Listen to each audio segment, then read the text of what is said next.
the fog-shrouded village of Lichgate, where the moor whispers secrets, a ruthless man is found stabbed under a twisted hawthorn tree.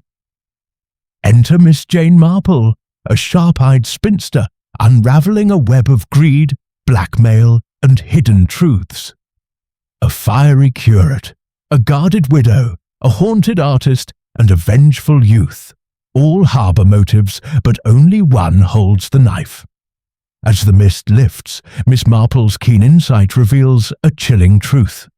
In Lichgate, even the quietest souls can kill. Will you follow the threads to the heart of this deadly mystery? Chapter 1. The fog descends. The village of Lichgate lay hushed under a pall of autumn fog. Its thatched cottages and winding lanes softened into ghostly shapes. Miss Jane Marple, seated by the bow window of Moorview House, adjusted her spectacles and peered out at the moor beyond. The mist swirled like a living thing, curling around the gnarled trees and sinking into the hollows of the heath. Her nimble fingers worked a pair of knitting needles, coaxing a delicate pink shawl into being. But her eyes were sharp, taking in every detail of the shrouded landscape. Lichgate was not her own dear St. Mary Mead, but a change of scene she had found often brought unexpected insights. She had come to visit her old friend, Mrs. Clara Bantry, whose husband, Colonel Arthur Bantry, had recently acquired Moorview House, a rambling ivy-clad estate that suited Clara's energetic hospitality. The Colonel, a bluff man with a penchant for fishing, was away at a county fair, leaving Clara to regale Miss Marple with village gossip over endless cups of tea. That morning, as the clock struck 11, Clara burst into the drawing-room, her round face alight with excitement and a touch of alarm. "Jane, my dear, you'll never believe what's happened," she exclaimed, sinking into an armchair with a rustle of tweed. "There's been the most dreadful to-do at the vicarage. Young Mr. Hargreaves, the curate, you know, was heard shouting at that awful Mr. Pennington last night, right in the vicarage garden. And now, would you believe it, Pennington's vanished, gone without a trace." Miss Marple's needles paused mid-stitch, her mild blue eyes meeting Clara's with a flicker of curiosity. "Vanished, you say?" Her voice was soft, almost absent, but Clara knew better than to mistake it for disinterest. "How very intriguing! And this Mr. Pennington, he's the gentleman who bought Briar Hall, isn't he?" "The very same," Clara nodded vigorously. "A nasty piece of work, if you ask me. Rich as Croesus, but not a drop of kindness in him. Always bullying people into his schemes. The village can't stand him, Jane. Why, even the vicar, Mr. Clement, called him a blight on Lichgate last Sunday, though he regretted it after. And now this row with the curate. They say it was about money, some church fund Pennington was managing. Oh, it's all so unsettling." Miss Marple resumed her knitting, the gentle click of her needles a counterpoint to Clara's agitation.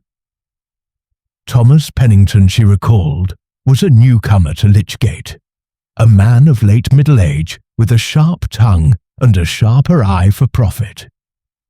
His arrival 6 months prior had stirred the village like a stone tossed into a still pond. Rumours swirled of dubious business dealings in London, of tenants evicted from his properties, and of a wife, Evelyn, was it, who kept to herself at Briar Hall. Miss Marple had not yet met the man, but she had a way of understanding people through the ripples they left in others' lives. An argument, she mused aloud, and then a disappearance. "Tell me, Clara, what sort of man is this Mr. Hargreaves?" "Oh, David Hargreaves is a dear boy," Clara said, her tone softening. "Barely 30, terribly earnest, with those soulful eyes that make all the young ladies in the parish flutter. He's devoted to the church, always organising fêtes or visiting the sick, but he's got a bit of fire in him, Jane. I heard he called Pennington a swindler to his face." Miss Marple's lips twitched into a faint smile. Young men with fire often find themselves in hot water. And where was this argument overheard? "In the vicarage garden, just after dusk," Clara replied. "Mrs. Price, the baker's wife, was passing by and heard raised voices. She swears she saw Pennington storm off toward the moor, with David calling after him. And that's the last anyone's seen of him." The moor. Miss Marple's gaze drifted back to the window, where the fog seemed to thicken, swallowing the horizon. The Lichgate Moor was a wild place, all heather and hidden bogs, with paths that could lead a man astray in minutes. She had walked it once with Clara's gardener, Mr. Tate, who spoke of its dangers with a countryman's reverence. A man lost there, especially in such weather, might not be found for days, or at all. Before she could ask more, the door flew open, admitting Mary, the housemaid, her apron askew and her eyes wide with panic. "Ma'am, oh, Mrs. Bantry, Miss Marple, it's dreadful," she gasped. "They've found him, Mr. Pennington, out on the moor. Dead, ma'am, stabbed through the heart." Clara let out a cry, her hand flying to her mouth. Miss Marple, however, remained still, her needles resting in her lap. "Dead," she repeated softly, as if testing the word. "And on the moor. How very suggestive." Within the hour, Lichgate was ablaze with the whispers. The police had arrived, a stolid inspector named Craddock, who seemed competent but harried, and the body had been taken to the village hall for examination. Pennington had been found by a shepherd, lying face up near a twisted hawthorn tree, his coat soaked with dew and blood. A single clean stab wound marked his chest, and his face, they said, bore a look of surprise, as if death had caught him unawares. That evening, as Clara fretted and the fog pressed against the windows, Miss Marple sat with a cup of tea, her mind turning over the day's events. A quarrelsome man, a heated argument, a body on the moor. Each fact was a thread, waiting to be woven into a pattern. She thought of the curate's earnestness, of Pennington's enemies, of the fog that hid so much. People, she said to Clara, almost to herself, have a way of revealing themselves, even when they think they're hidden. We shall see, my dear, we shall see. Chapter 2. The Vicarage Quarrel. The morning after Thomas Pennington's body was found on the misty Lichgate Moor, the village hummed with a nervous energy, as if the fog itself carried whispers of the crime. Miss Jane Marple, wrapped in a woolen shawl against the autumn chill, walked arm in arm with Mrs. Clara Bantry toward the vicarage. The air was damp, and the cobblestones gleamed underfoot, reflecting the weak sunlight that struggled through the haze. Clara, ever eager to share the latest tidings, recounted the village's theories. Some blamed poachers, others a vengeful spirit from the moor's old legends. Miss Marple listened with her usual quiet attention, her mind sifting through the chatter for grains of truth. The vicarage, a sturdy Georgian house with ivy creeping up its walls, stood at the edge of Lichgate, its garden bordered by a low stone wall. The vicar, Mr. Henry Clement, greeted them at the door, his face drawn and his clerical collar slightly askew. He was a gentleman in his 50s, with a scholar's stoop and a habit of blinking rapidly when flustered, a trait Miss Marple noted as he ushered them into the parlour. "Such a terrible business," he murmured, wringing his hands. "Poor Mr. Pennington, and to think it happened so close to us." The parlour was cosy, if cluttered, with books piled on every surface and a fire crackling in the grate. David Hargreaves, the young curate, was already there, standing by the window with a teapot in hand. He was a slight figure, with dark hair falling over his forehead, and eyes that seemed to carry the weight of sleepless nights. His movements were jerky as he poured tea, the cup rattling against its saucer. "Miss Marple, Mrs. Bantry," he said, his voice strained but polite. "I'm afraid we're all rather shaken." Clara, never one to mince words, launched into the matter at once. "Mr. Hargreaves, everyone's talking about your argument with Mr. Pennington. Mrs. Price heard it all from the lane. Quite a scene, she says. What was it about?" Her tone was more curious than accusatory, but David flinched as if struck. Miss Marple, seated in a chintz-covered chair, watched him closely, her hands folded neatly over her knitting bag. She had a way of blending into the background, her mild expression disarming, but her eyes missed nothing. The tremor in David's fingers, the quick glance he shot toward Mr. Clement, the way his shoulders stiffened at Clara's question. "It was a misunderstanding," David said, setting the teapot down with care. "Mr. Pennington managed a charitable fund for the church. Alms for the poor, repairs for the roof. I discovered irregularities. Money was missing, or at least not where it should have been. I confronted him about it in the garden, yes, but I didn't mean for it to become a row." He paused, his face pale. "I only wanted him to explain himself." "Explain himself," Clara pressed, leaning forward. "Did he?" David shook his head. "He was furious, called me an interfering boy, and said I'd regret meddling. Then he stormed off toward the moor. That was the last I saw of him." His voice cracked, and he looked away, toward the window where the fog lingered like a curtain. Miss Marple sipped her tea, the delicate china warm in her hands. "And this was just after dusk, you say?" she asked gently, as if making idle conversation. "A chilly evening for a walk on the moor." David nodded. "It was about 7 o'clock. I tried to call him back, but he wouldn't listen. I went inside afterward. I had a sermon to prepare." His eyes met hers, earnest but shadowed. "I swear, Miss Marple, I had nothing to do with his death."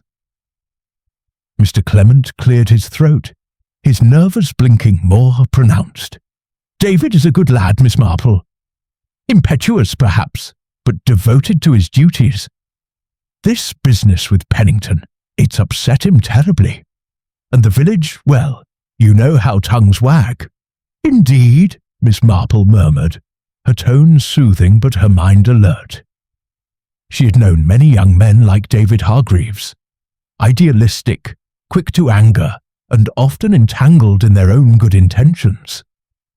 His story rang true, yet there was a hesitancy in his manner, a flicker of something unspoken. Guilt, perhaps, or merely fear of suspicion. As Clara chatted with Mr. Clement about the upcoming harvest festival, Miss Marple's attention drifted to the parlour's details. A worn rug, a photograph of the church choir, a small desk littered with papers, one of which bore the letterhead of Pennington's business. Curious, she thought, that the vicar kept such a document so casually. She made a mental note to inquire later, perhaps through Clara's inexhaustible network of village contacts. Their visit was interrupted by the arrival of Mrs. Price herself, the baker's wife, who bustled in with a basket of scones as an excuse to share her version of events. She was a stout woman with a sharp nose and an even sharper memory for gossip. "Oh, Miss Marple, it was dreadful," she declared, settling onto the sofa without invitation. "I was passing the vicarage gate last night, fetching my Tom from the pub, when I heard them, Mr. Hargreaves and that Pennington, shouting like banshees. 'You're a thief,' says the curate, and Pennington, he laughs nasty-like and says, 'Prove it, boy, and see what happens.' Then off he goes into the fog, toward the moor." Miss Marple tilted her head, her expression one of polite interest. "And did you see anyone else, Mrs. Price? The moor is a lonely place at night." Mrs. Price hesitated, her eyes darting to David, who had turned back to the window. "Well, now you mention it, I did see a figure just beyond the gate. A woman, I think, in a dark cloak slipping toward the moor path. Couldn't see her face, mind, but she moved quick like she didn't want to be seen." "A woman?" Clara exclaimed, her eyes wide. "Why, that's new! Who could it be?" Miss Marple said nothing, but her mind was already at work. A cloaked figure, a heated quarrel, a man dead by dawn. The pieces were beginning to form a picture, though an incomplete one. She thought of Evelyn Pennington, the widow at Briar Hall, and of other women in Lichgate who might have reason to wander the moor at night. The artist Lydia Crane came to mind. She was known for her solitary rambles, sketching the wild landscape. But there were others too, less obvious, hidden in the village's quiet corners. As they took their leave, Miss Marple paused at the vicarage gate, her eyes tracing the path that led to the moor. The fog had lifted slightly, revealing the dark sweep of heather and the distant silhouette of a gnarled tree. The very spot she suspected where Pennington had met his end. "A curious place, this moor," she remarked to Clara, her voice light but her thoughts heavy. "It hides so much, doesn't it? And yet it always gives something away in the end." Clara shivered, pulling her coat tighter. "You give me the creeps, Jane. Do you think David's telling the truth?" Miss Marple smiled faintly, her eyes still on the moor. "Truth, my dear Clara, is like a skein of wool, tangled at first, but with patience you can follow the thread. We shall see what this one leads to." And with that, they turned back toward Moorview House, the fog curling at their heels like a silent witness. Chapter 3. The Widow's Tale. The morning mist had settled into a fine drizzle as Miss Jane Marple and Mrs. Clara Bantry made their way to Briar Hall, the imposing residence of the late Thomas Pennington. The house stood on the outskirts of Lichgate, its grey stone walls half hidden by ancient yews and a tangle of untrimmed roses. The air carried the scent of wet earth and decay, and Miss Marple, clutching her umbrella, noted the air of neglect that clung to the place like damp to a coat. Clara, ever buoyant despite the sombre occasion, chattered about the village's latest speculations, but Miss Marple's thoughts were elsewhere, piecing together the fragments of the mystery that had begun to take shape. Their visit was a matter of propriety, to offer condolences to Evelyn Pennington, the widow now thrust into the village's spotlight. Yet Miss Marple's purpose was twofold. She had a knack for seeing beyond the surface of such calls, where grief often masked deeper truths. As they approached the heavy oak door, Clara whispered, "Evelyn's a bit of a mystery herself, Jane. Keeps to herself, always has. I wonder what she'll make of this." The door was opened by Mrs. Gibbs, the housekeeper, a gaunt woman with a pinched mouth and eyes that darted like a cornered animal's. She ushered them into a cavernous drawing-room, where heavy drapes muted the daylight and a fire sputtered weakly in the grate. Evelyn Pennington sat by a mahogany table, her dark hair swept into a severe chignon, her black dress impeccable, but her face pale as porcelain. She rose to greet them, her movements graceful yet deliberate, like an actress conscious of her stage. "Mrs. Bantry, Miss Marple," she said, her voice low and measured. "How kind of you to call. This is a difficult time." Her eyes, a striking shade of green, held a flicker of something, wariness perhaps, that Miss Marple noted with interest. Clara, never one for restraint, plunged into condolences. "Oh, my dear Mrs. Pennington, we're simply devastated for you.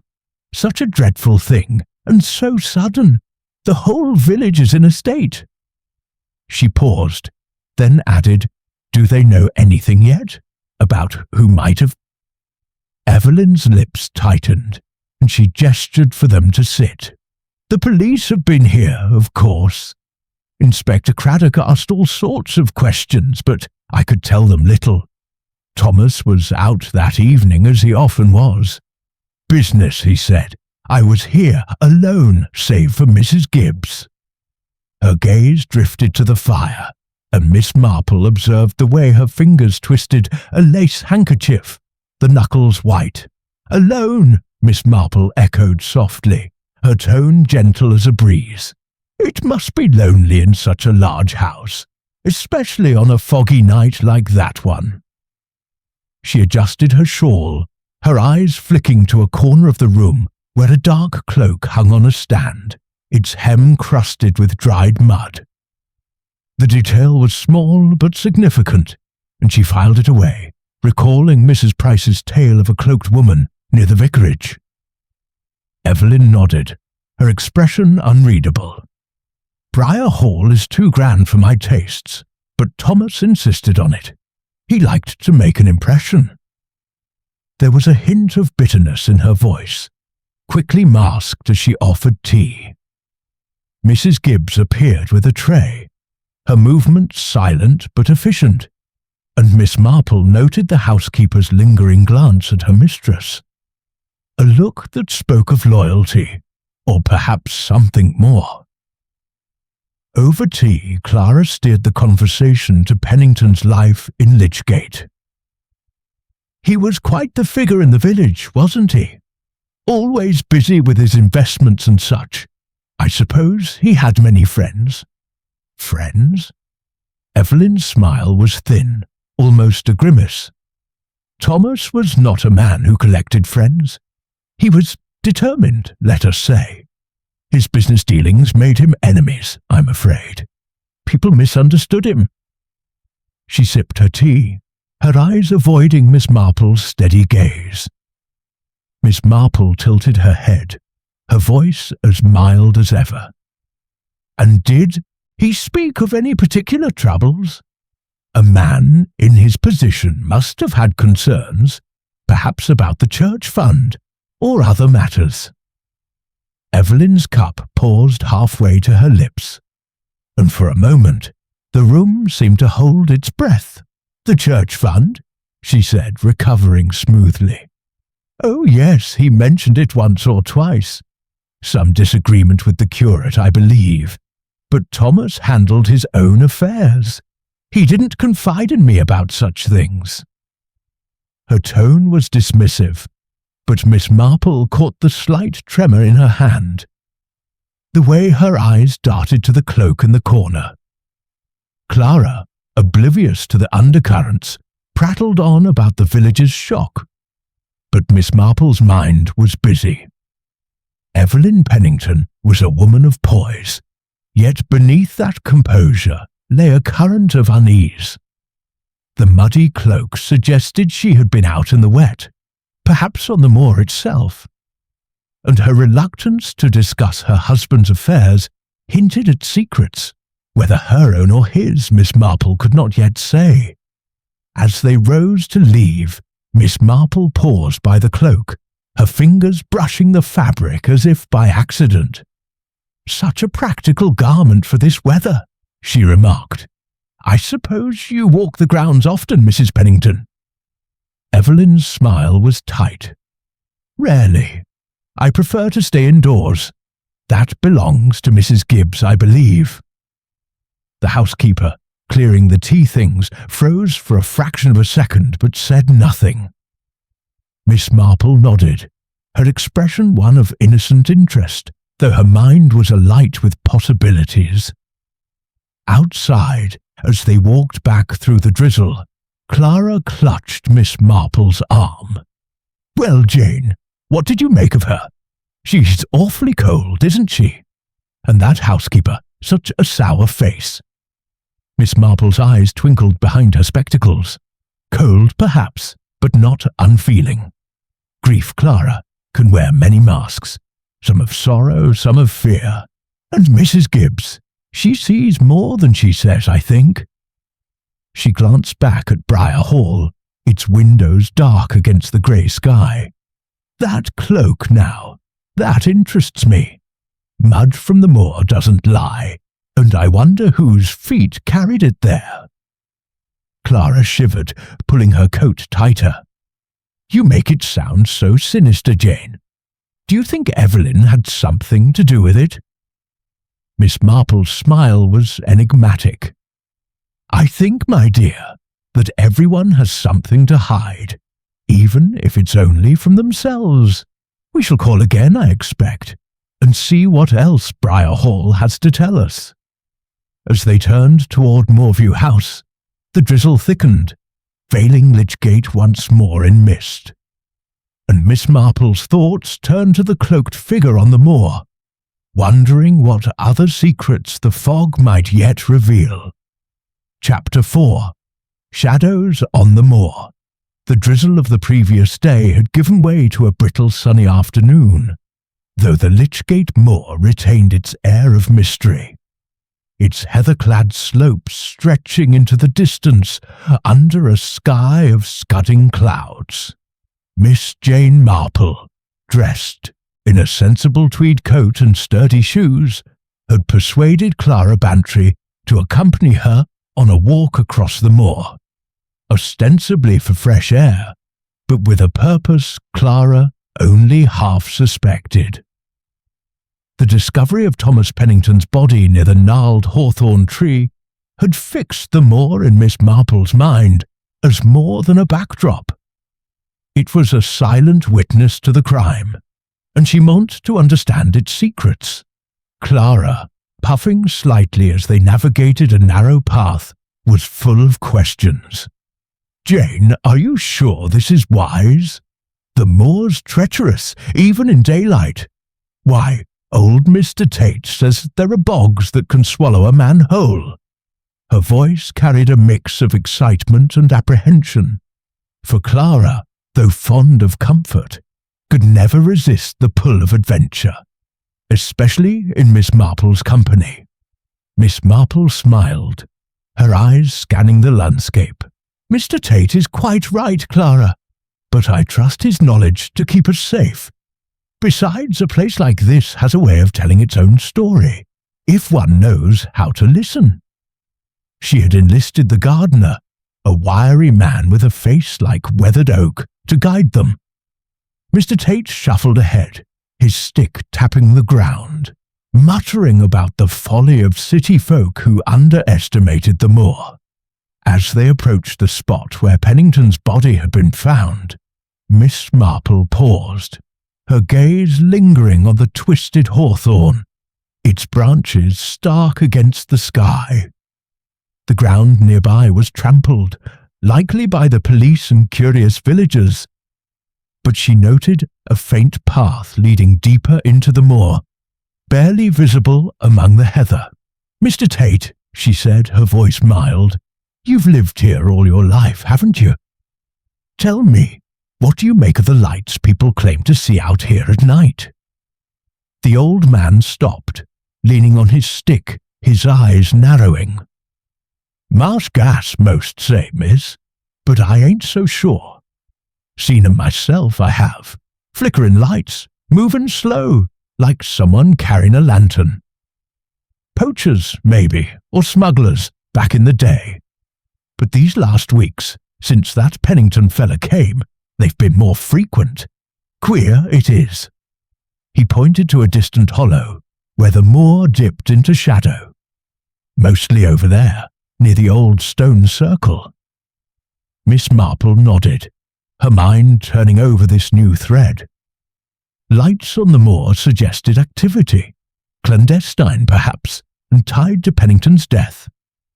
She recalled the cloaked figure Mrs. Price had seen, and the muddy cloak at Briar Hall.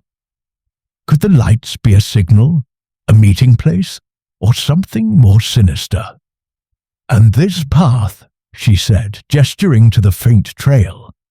"Where does it lead?" "To the circle, miss, and beyond that, Miss Crane's cottage," Mr. Tate replied, spitting into the heather.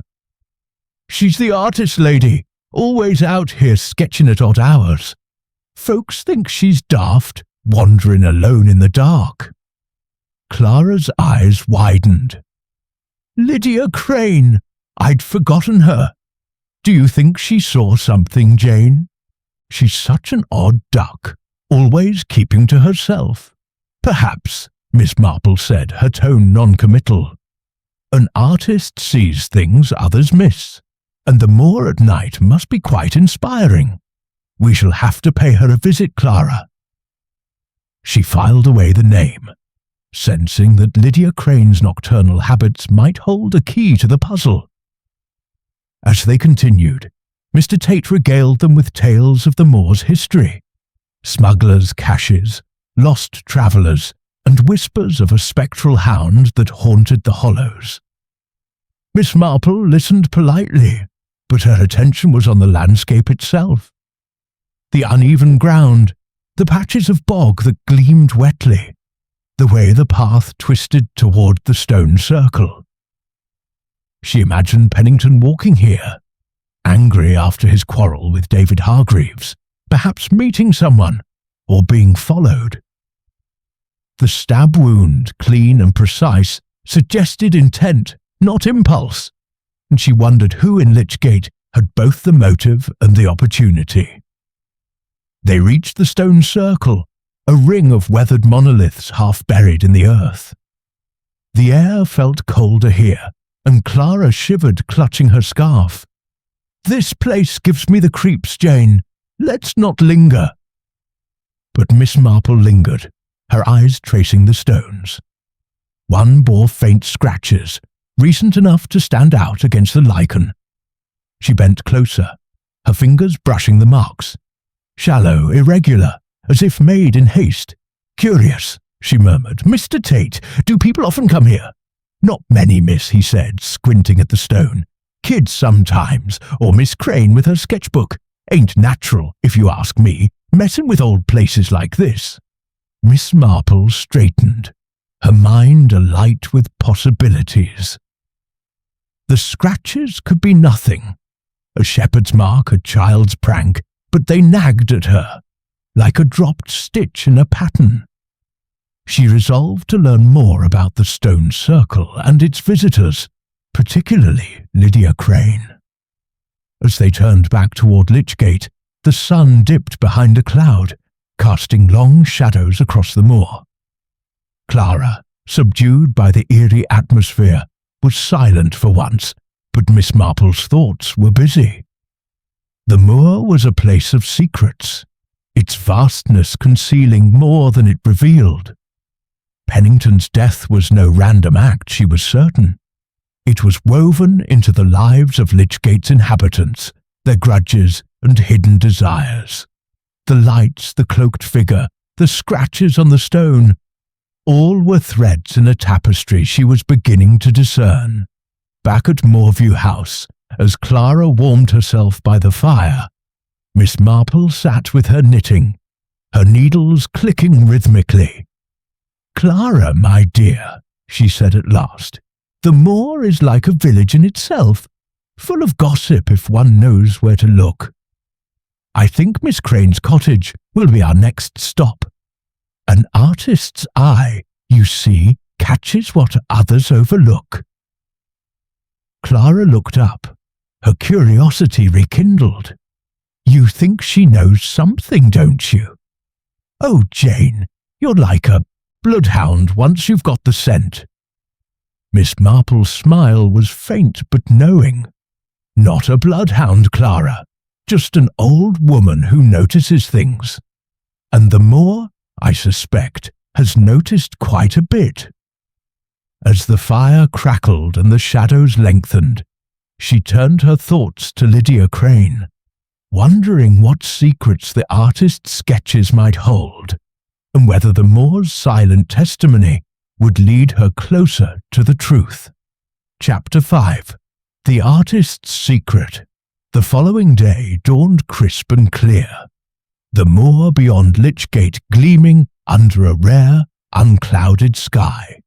Miss Jane Marple, armed with her umbrella and a basket of Clara Bantry's homemade scones as a pretext for visiting, set out with Clara toward the cottage of Lydia Crane, the reclusive artist whose nocturnal wanderings had piqued Miss Marple's curiosity.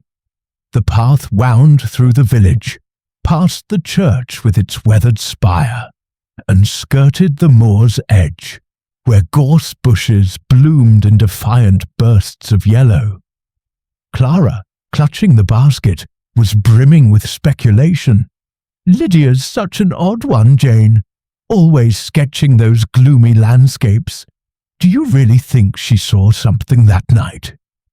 Miss Marple's eyes twinkled behind her spectacles. "An artist, Clara, sees the world in lines and shadows. If Miss Crane was on the moor when Mr. Pennington met his end, her sketches may tell us more than she intends."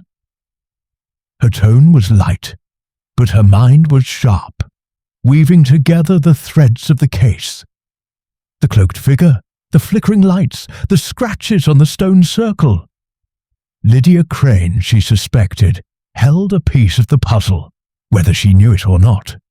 Lydia's cottage stood alone at the moor's fringe, a low stone-built dwelling with a slate roof and windows that glinted like wary eyes. The garden was a riot of untamed herbs and wildflowers, suggesting a soul more attuned to nature than to village proprieties. As they knocked, the door creaked open to reveal Lydia herself, a tall woman in her late 30s, her auburn hair loosely pinned and her hands smudged with charcoal. Her eyes, a piercing grey, held a guarded intensity, but she managed a polite smile. "Mrs. Bantry, Miss Marple, what a surprise! Do come in." The interior was a chaos of creativity. Canvases leaned against walls, sketches littered every surface, and the air smelled of turpentine and damp wool. A half-finished painting of the moor dominated the room, its swirling mists rendered in eerie shades of grey and green. Clara, never one to stand on ceremony, presented the scones with a flourish. "We thought you might like these, Miss Crane, and well, we wanted to see how you're faring, with all this dreadful business about Mr. Pennington." Lydia's smile faltered, and she gestured to a pair of mismatched chairs. "Kind of you," she said, her voice low and measured. "It's been unsettling, of course. I barely knew the man, but his death has cast a shadow over Lichgate." She busied herself with a kettle, avoiding their eyes, and Miss Marple noted the slight tremor in her fingers as she set out cups. They sat, sipping tea, while Clara chattered about the village's shock and the police's inquiries. Miss Marple, however, let her gaze wander over the room, taking in the details. A palette knife left on a table, a stack of sketchbooks, a canvas draped with a cloth in one corner. "Your work is remarkable, Miss Crane," she said, her tone gentle. "The moor must be a constant inspiration, especially at night.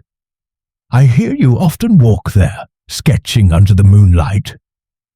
Lydia stiffened, her cup pausing mid-air. "I do, sometimes," she admitted. "The light changes everything. The way the mist moves, the shadows on the stones, it's peaceful."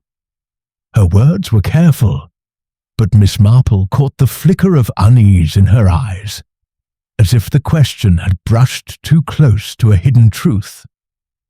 "And the night Mr. Pennington died?" Miss Marple asked, her voice as soft as a whisper. "Were you sketching then? Perhaps near the stone circle or the hawthorn tree?" Lydia's face paled, and for a moment silence hung heavy in the room. "I was out, yes," she said at last, her tone guarded, "but I saw nothing unusual. Just the moor, the fog, I kept to myself." She rose abruptly, as if to signal the end of the topic, and began tidying a pile of sketches. Clara, sensing the tension, changed tack, exclaiming over a painting of the stone circle. But Miss Marple's attention was drawn to the draped canvas in the corner. "May we see that one?" she asked, her tone innocent. "Your work captures the moor so vividly." Lydia hesitated, then reluctantly pulled back the cloth.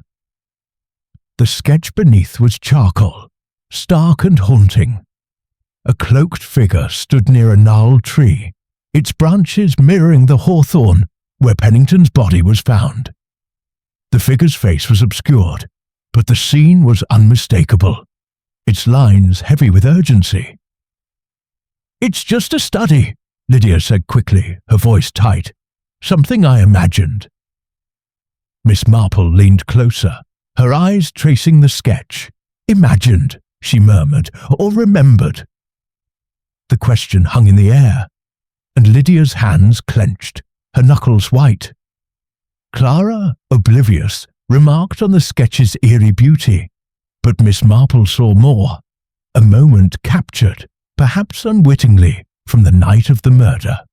As they took their leave, Lydia's composure had returned, but her farewell was curt, her eyes avoiding Miss Marple's. Outside, Clara clutched her arm. "Jane, that sketch! It was the very spot, wasn't it? Do you think she was there, watching it happen?" Miss Marple's lips curved into a faint smile. "Watching, Clara, or something else. People often reveal more than they mean to, especially those who see the world through an artist's eye." That sketch was no mere fancy. It has the weight of truth. She glanced back at the cottage, its windows, now dark. "Miss Crane knows more than she says, but whether it's fear or guilt that keeps her silent, I cannot yet tell." As they walked back to Moorview House, the moor stretched silent beside them, its secrets buried in the heather. Miss Marple's thoughts turned to the cloaked figure in the sketch, so like the one Mrs. Price had seen, and to the lights Mr. Tate had described. Lydia Crane was a thread in the tapestry, but whether she was victim, witness, or something more, only time and further observation would reveal. "We must be patient, Clara," she said, her voice calm but resolute. "The moor keeps its secrets, but not forever. A little more light, and we shall see what lies in the shadows." Chapter 6. A Tangled Web. The late afternoon sun cast long shadows over Lich Gate, as Miss Jane Marple sat in the drawing-room of Moorview House, her knitting needles clicking softly in rhythm with her thoughts. The case of Thomas Pennington's murder was growing more intricate, like a skein of wool knotted by careless hands. Clara Bantry, restless after their visit to Lydia Crane, had gone to the kitchen to confer with her cook, Mrs. Ellis, leaving Miss Marple to ponder the threads she had gathered. The curate's quarrel, the widow's unease, the artist's haunting sketch, and the mysterious lights on the moor. Each pointed to a hidden truth, but the pattern remained elusive. Mrs. Ellis, a stout woman with a sharp tongue and an encyclopedic knowledge of village affairs, bustled in with a tray of tea and biscuits, her face alight with the prospect of sharing news. "Mrs. Bantry says you're looking into that awful business with Mr. Pennington, miss," she said, setting the tray down with a clatter. "A bad sort he was, and no mistake. Always stirring up trouble with his schemes." Miss Marple's eyes brightened, though her expression remained mild. "Schemes, Mrs. Ellis? Do tell me more. A man like Mr. Pennington must have left quite a mark on Lichgate." "Oh, that he did," Mrs. Ellis said, settling into a chair with the air of one delivering a sermon. "He was all about that railway business, you know. Wanted to buy up half the village, church land, farmers' fields, even old Mrs. Harper's cottage, for some grand line that was supposed to come through. Never happened, of course, but he made a right nuisance of himself. Pressured folk to sell, he did, and those that wouldn't, he'd threaten with lawyers or worse." Miss Marple's needles paused, her mind seizing on this new detail. "Church land, you say? I suppose Mr. Hargreaves, the curate, would have had strong feelings about that." Mrs. Ellis nodded vigorously. "Oh, aye. Young Mr. Hargreaves was fit to burst over it. Said the church land was sacred, meant for the poor and the parish, not for Pennington's pockets. They had words more than once, and not just the night at the vicarage. The whole village heard about it. Clara, returning from the kitchen, caught the tail end of the conversation and chimed in. 'That must be why David was so upset. Imagine, Jane, Pennington trying to snatch church land. No wonder they quarrelled.' Miss Marple nodded, her thoughts drifting to David Hargreaves's earnest face and nervous hands. His anger at Pennington's misuse of the church fund now took on a deeper hue. Land disputes were a potent motive, though she doubted the young curate had the cold precision to wield a knife so deftly. Still, his role in the tapestry was far from clear. "And Mrs. Pennington?" Miss Marple asked, turning back to Mrs. Ellis. "Did she benefit from these schemes, or was she kept in the dark?" The cook's eyes narrowed. "Evelyn Pennington's no fool, miss, for all her high and mighty ways. Word is, she'll inherit a tidy sum now he's gone, but only if his debts are cleared. Pennington was in deep with some London types. Shady folk, if you ask me. Mrs. Gibbs, that housekeeper of hers, let slip to the butcher that Evelyn was worried sick about money, even before the murder." Miss Marple's lips curved slightly. The muddy cloak at Briar Hall, Evelyn's guarded manner, and now this talk of debts. It painted a picture of a woman caught in her husband's web, perhaps desperate enough to act. "Debts can be a heavy burden," she murmured, her needles resuming their rhythm, "and desperation makes people do curious things." As Mrs. Ellis bustled off to tend the stove, Clara leaned closer, her voice a conspiratorial whisper. "Jane, do you think Evelyn could have done it? Stabbed him, I mean. She's so composed, but there's something about her." "Something indeed," Miss Marple agreed, her tone thoughtful. "But we mustn't jump to conclusions, Clara. A widow's composure may hide grief, fear, or something else entirely. We need more threads to weave this pattern." Later that evening, as the village settled into twilight, Miss Marple learned of another figure in the drama. Jack Tate, the nephew of Clara's gardener. Over dinner, Clara relayed a tidbit from the village pub, where Jack, a burly lad in his 20s, had been heard muttering threats against Pennington. "He worked for Pennington, you know," Clara said, slicing into her chapter 7. The truth unveiled. The evening sky over Lichgate was heavy with the threat of rain. the moor beyond Moorview House cloaked in a twilight gloom that seemed to mirror the village's unease. Miss Jane Marple, seated in the drawing-room with her knitting neatly folded in her lap, had arranged a small gathering, a seemingly innocuous tea party, but one with a purpose. She had invited David Hargreaves, Evelyn Pennington, Lydia Crane, and Jack Tate, each a thread in the intricate web of Thomas Pennington's murder. Clara Bantry, sensing the undercurrent of her friend's plan, bustled about with an air of nervous excitement. Ensuring the tea tray was laden with scones and the fire burned bright against the chill. As the guests arrived, the atmosphere was taut, each person carrying their own burden of secrets. David, the young curate, fidgeted with his collar, his earnest face shadowed by fatigue. Evelyn, impeccable in widow's black, maintained a brittle composure, her green eyes wary.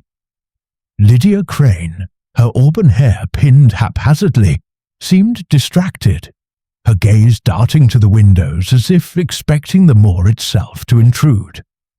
Jack Tate, hulking and sullen, stood by the door, his hands thrust deep into his pockets, his resentment palpable. Inspector Craddock, invited at Miss Marple's suggestion, stood quietly in a corner, his notebook at the ready. Clara, playing the gracious hostess, poured tea and made small talk about the weather, but the room's tension was unbroken. Miss Marple, her expression as mild as ever, waited until all were settled before speaking, her voice soft but carrying a quiet authority. "It's a sad business, this death on the moor," she began, her eyes moving from one guest to another. "But murder, I find, is rarely a simple matter. It weaves a web of motives and secrets, and Mr. Pennington's death has spun quite a tangle." David shifted uncomfortably, his cup rattling in its saucer. "I've told you, Miss Marple, I only argued with him about the church fund. I never followed him to the moor." Miss Marple nodded, her gaze gentle but unyielding. "So you have, Mr. Hargreaves, and yet your quarrel was overheard, and it was fierce. A young man of principle, defending sacred ground. It's understandable you'd be angry, but anger alone doesn't wield a knife so precisely." Evelyn's lips tightened, and she set her cup down with a faint clink. "This is distressing, Miss Marple. Must we rake over such painful ground? My husband had enemies, yes, but I was at home that night, as I told the inspector." "Indeed," Miss Marple said, her tone almost apologetic. "But homes can be left, Mrs. Pennington, and cloaks can carry mud from the moor. A cloak like the one in your hall, perhaps, seen by Mrs. Price near the vicarage that night." Evelyn's face paled, her hands clasping tightly in her lap, but she said nothing. Lydia Crane spoke up, her voice sharp. "What are you implying, Miss Marple?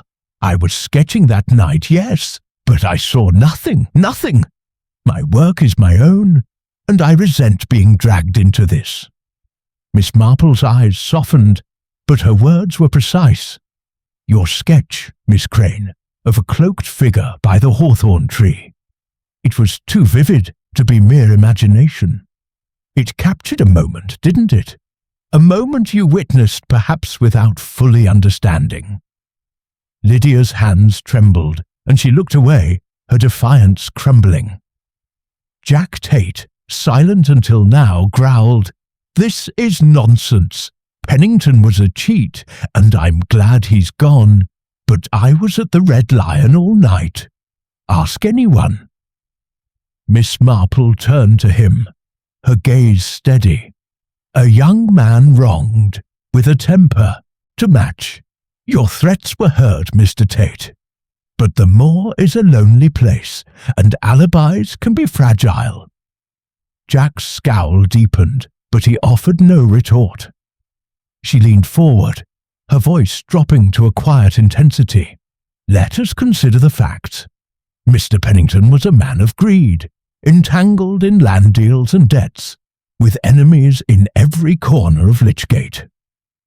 His death was no accident, a single deliberate stab, delivered by someone who knew where to strike. The moor, with its lights and shadows, hid the act but not its traces.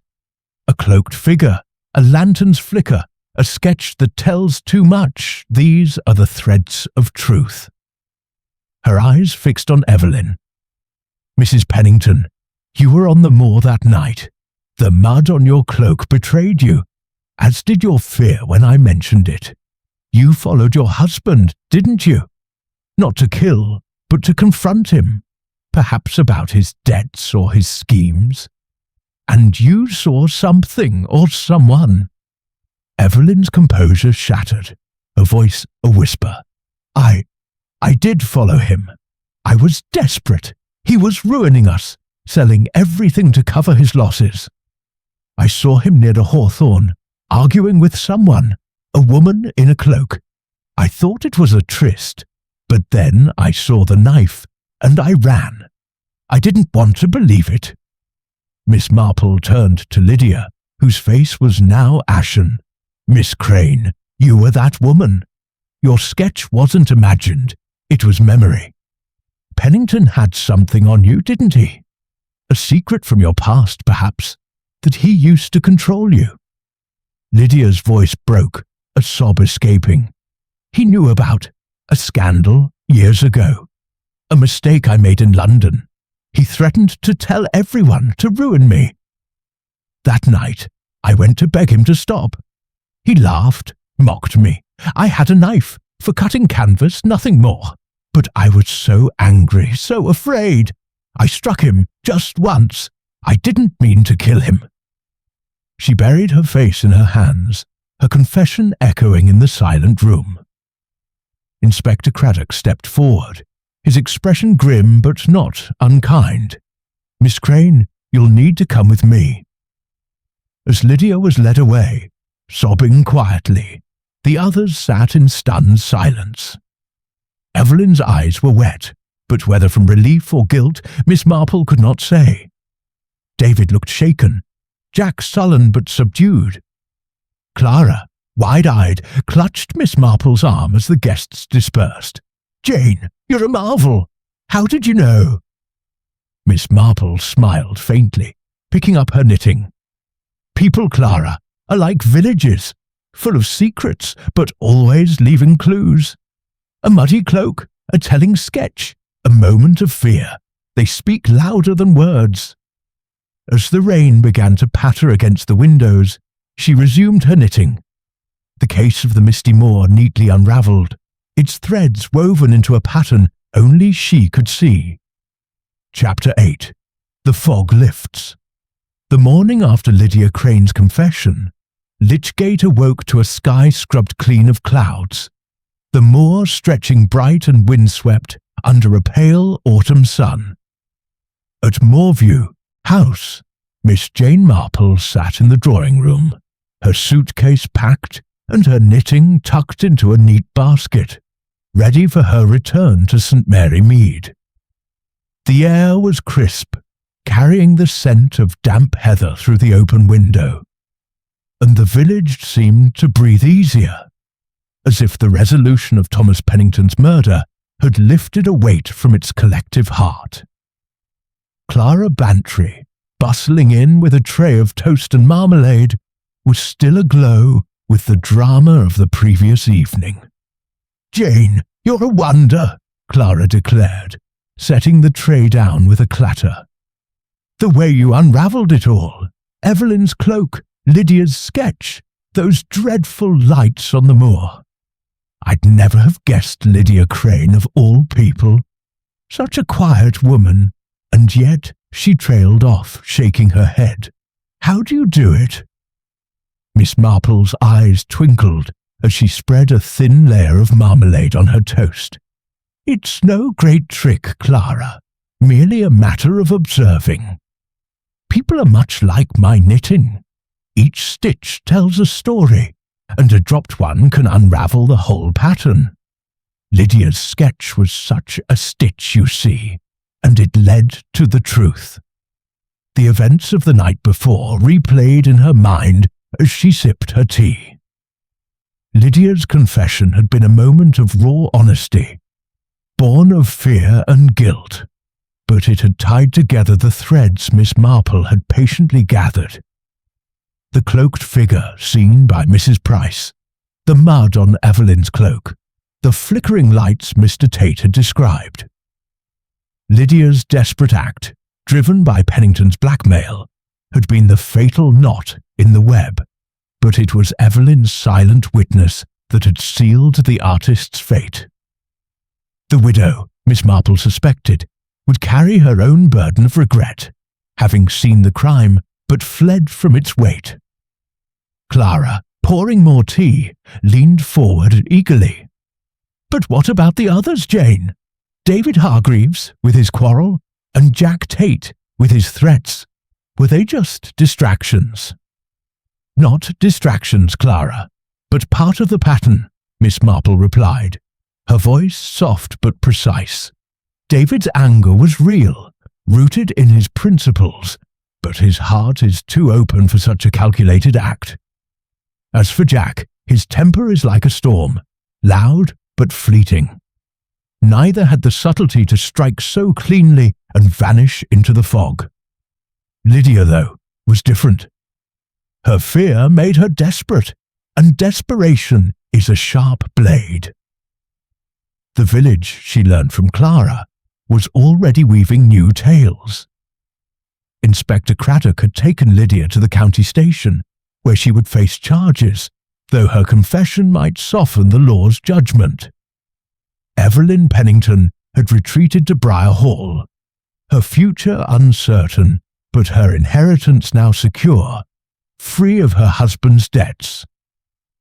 David Hargreaves had preached a subdued sermon that morning, his earnestness tempered by the shadow of suspicion he had briefly borne. Jack Tate, chastened, had returned to his uncle's garden, his bluster quieted for now. As Miss Marple finished her tea, she gazed out at the moor, its vastness no longer menacing but serene in the daylight. "This place," she said, almost to herself, "has a way of keeping secrets, doesn't it? But secrets, like fog, have a way of lifting when the light falls just so." Clara pressed her hand, her eyes warm with gratitude. "You've done Lichgate a service, Jane. We'd have been lost without you. Will you come back, do you think?" Miss Marple smiled, her expression as enigmatic as the moor itself. "Perhaps, Clara, if the village has more stories to tell. But St. Mary Mead is calling, and I've a garden to tend and a shawl to finish." She rose, her movements brisk despite her years, and Clara escorted her to the station, where the train to London awaited. As the train pulled away, Lichgate receding into the distance, Miss Marple settled into her seat, her knitting basket at her side. The moor, with its shadows and whispers, had yielded its truth, but she knew life was full of such mysteries, waiting in quiet corners for someone to notice. "Human nature," she murmured, her needles beginning their familiar dance, "is much the same everywhere. A little greed, a little fear, a little love, and always a thread to follow." With that, she turned her thoughts to home, ready for whatever puzzle might next cross her path.